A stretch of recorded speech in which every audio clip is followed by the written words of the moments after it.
যুক্তরাষ্ট্রের উপর হামলার হুঁশিয়ারি ইরানের।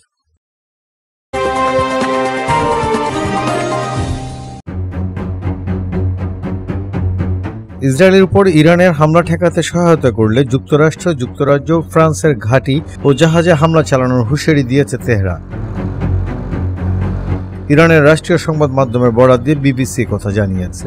বিবিসির খবরে বলা হয়েছে, ইসরায়েলের বিরুদ্ধে হামলা ঠেকাতে যুক্তরাষ্ট্র, যুক্তরাজ্য বা ফ্রান্স হস্তক্ষেপ করলে দেশগুলোর আঞ্চলিক সামরিক ঘাঁটি ও নৌবাহিনীর জাহাজগুলোকে লক্ষ্যবস্তু করা হবে এমন হুঁশিয়ারি দিয়েছে তেহরান। যুক্তরাজ্য এ বিষয়ে এখনো কোনো প্রতিক্রিয়া জানায়নি। বিবিসি জানিয়েছে, যুক্তরাজ্য এখন পর্যন্ত কোনো সামরিক পদক্ষেপে জড়ায়নি বলে জানা গেছে। এমনকি ইসরায়েলকে রক্ষার প্রচেষ্টাতেও অংশ নেয়নি লন্ডন। ইসরায়েলের বেন গুরিয়ন আন্তর্জাতিক বিমানবন্দর পরবর্তী নির্দেশ না দেওয়া পর্যন্ত বন্ধ ঘোষণা করা হয়েছে। ইসরায়েল ও ইরানের মধ্যে পাল্টাপাল্টি হামলার মধ্যে এই সিদ্ধান্ত নেওয়া হয়েছে। বেন গুরিয়ন বিমানবন্দরের মুখপাত্র লিসা ডাইভারের বরাত দিয়ে আল জাজিরার খবরে বলা হয়, বিমানবন্দর বন্ধ ঘোষণা করা হয়েছে। পুনরায় খোলার জন্য এখনো কোনো দিন বা তারিখ নির্ধারণ করা হয়নি।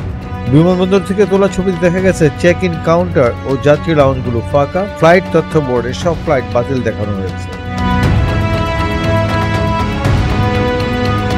এদিকে ইসরায়েলের প্রতিরক্ষা মন্ত্রী ইসরায়েল কাজ আজ শনিবার ইরানকে নতুন হামলা নিয়ে হুঁশিয়ারি করেছেন। তিনি বলেছেন, ইরান যদি ইসরায়েলে আর ক্ষেপণাস্ত্র হামলা চালায় তবে পাল্টা হামলা চালিয়ে তেহরানকে জ্বালিয়ে দেওয়া হবে।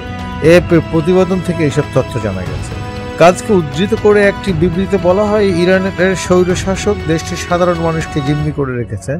তিনি এমন পরিস্থিতি তৈরি করেছেন যার জন্য ইসরায়েলের সাধারণ মানুষদের, বিশেষ করে তেহরানের বাসিন্দাদের চড়া মূল্য দিতে হবে।